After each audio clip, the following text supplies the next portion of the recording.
اس کے بھی صدر ہیں۔ یہ وہ جماعت ہے، اگر اس کو جگہ دی جاتی ہے تو یہ 300 سیٹیں جیتنے والی جماعت ہے، قومی جماعت ہے، اور وہاں وہ 3-4 سیٹیں بھی ادھر ادھر سے مانگ کے جیتنے والی ہے۔ تو پرویز الہی کو پتہ ہے کہ میری اور جو ان کو ایک عزت مل چکی ہے عوام میں اور پی ٹی آئی میں، تو وہ کبھی بھی اب اتنا بڑا بلنڈر نہیں کہیں گے، اور اتنی تکلیفیں برداشت کر کے بھی، اپنی حکومت قربان کر کے بھی۔ رات عمران خان کی جانب سے کہا گیا کہ میں نے تو اسمبلی اس وجہ سے تحلیل کی تھی کہ مجھے تو وکلا اور عدالتوں پر پورا اعتماد تھا کہ وہ آئین کے ساتھ کھڑے ہوں گے اور آئین کی بالادستی کے لیے اپنا کردار ادا کریں گے۔ مجھے کیا پتا تھا کہ ہمارے جو ملک کا سب سے بڑا جج ہے وہ بھی اگر سرنڈر کر جائے اور وہ بھی صبر اور حوصلے کی تلقین کرنے لگ جائے، تو پھر تو اس کا مطلب یہ ہے کہ ہم نے اسمبلیاں تحلیل کر کے ایکسپوز کر دیا ہے تمام ان لوگوں کو جو آئین کی بات کرتے تھے، جمہوریت کی بات کرتے تھے۔ 6 ماہ سے غیر آئینی نگران سیٹ اپ ملک کے 2 بڑے صوبوں میں کام کر رہے ہیں اور کوئی ان کو پوچھنے والا نہیں ہے۔ بہرحال پرویز الہی چونکہ ایک مقدمے میں گرفتار ہیں، اور یہ ایف آئی اے کا مقدمہ ہے، ایف آئی اے نے ان کو دوسرے مقدمے میں گرفتار کیا تھا، پہلے میں ان کی ضمانت ہو چکی ہے۔ اسی طریقے سے اینٹی کرپشن نے 5 مقدمات تھے، 2 میں ضمانت ہو گئی، 3 ڈسچارج ہو گئے۔ تو اب یہ ان کے خلاف جو مقدمہ ہے وہ جیل میں ہے، اور ان کی ضمانت کی درخواست پر کل سماعت ہونے جا رہی ہے 5 جولائی کو، یہ ایف آئی اے کے مقدمے میں۔ ایک ان کے خلاف 9 مئی حملہ کیس میں بھی ان کو نامزد کر دیا گیا، پرویز الہی کو، چونکہ وہ مان نہیں رہے، تو جب تک وہ نہیں مانیں گے تو وہ کیس تو ان کے پاس بہت ہیں، 150-200 کیسز تو صرف نئے ہیں جو درج ہوئے ہیں۔ تو یہ پھر کیسز میں ان کو یہ لگتا ہے کہ ساری زندگی جنہوں نے عیش و عشرت میں گزاری ہے اور بارگیننگ کر کے اپنے معاملات کو دیکھا، وہ کہاں سے انقلابی ہو گئے۔ تو وہ کہتے ہیں کہ چلیں چند دن دیکھتے ہیں کتنا انقلاب ان کے اندر رہتا ہے۔ یہی وجہ ہے کہ پرویز الہی نے اپنی درخواست بعد از گرفتاری ضمانت انسداد دہشت گردی عدالت میں دائر کی تھی، اور کہا تھا کہ مجھے خطرہ یہ ہے کہ یہ عدالت جیل سے رہا ہونے کے بعد اور ایف آئی اے مقدمے میں ضمانت کے بعد مجھے گرفتار کر لیں گے۔ تو اس پر عدالت نے، جو جج ہیں،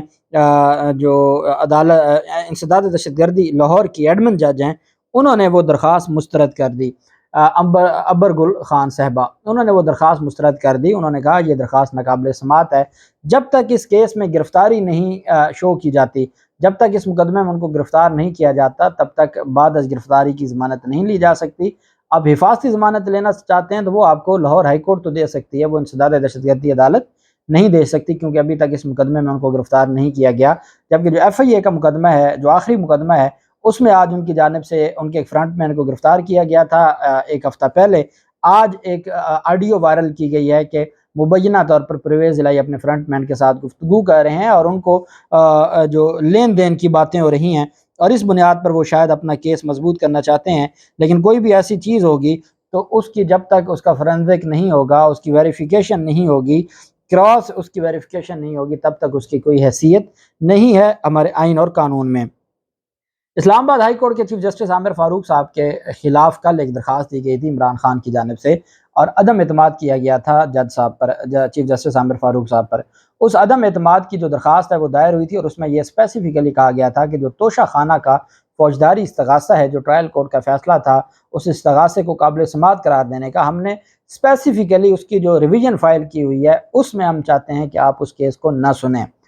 اور چیف جسٹس عامر فاروق صاحب نے اس درخواست کے بعد اس کیس کو سماعت کے لیے مقرر کر دیا تھا، جس کی وجہ سے پھر یہ سارے معاملات بنے۔ بہرحال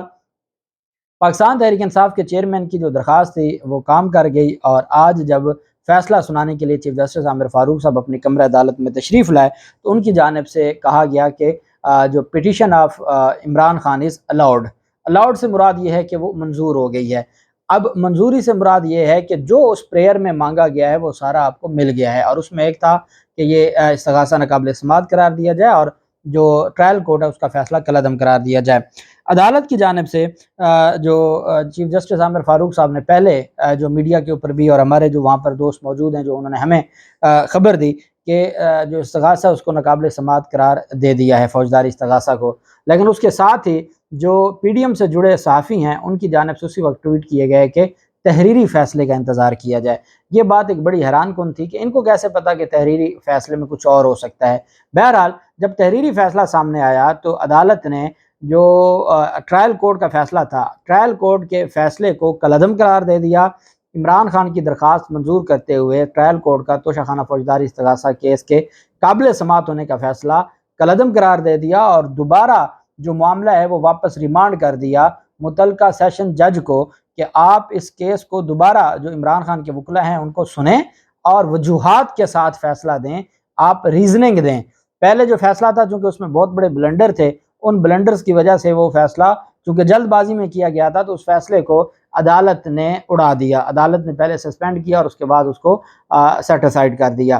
اب دو آپ کے پاس ہمارے چیف جسٹس عامر فاروق صاحب کے پاس آپشن تھے، یا تو یہ تھا کہ اس چیپٹر کو کلوز کر دیتے اور جب فیصلہ غلط تھا تو اس کو ناقابل سماعت قرار دیا تھا تو یہ معاملہ واپس نہ بھیجا جاتا، چونکہ مین کیس نیچے پینڈنگ پڑا ہے، جو مین ٹرائل ہے وہ نیچے پینڈنگ پڑا ہے۔ تو ایسے میں عدالت نے یہی بہتر سمجھا کہ ہم اس کو 7 دن کا ٹائم دیا ٹرائل کورٹ کو کہ 7 دن کے اندر آپ عمران خان کے وکلا کو تفصیل سے سن کے وجوہات کے ساتھ دوبارہ نئے مائنڈ کے ساتھ نئے سرے سے فیصلہ کریں۔ اب اس میں دو چیزیں آ سکتی ہیں، ایک تو یہ تھا کہ اگر تو چیف جسٹس عامر فاروق صاحب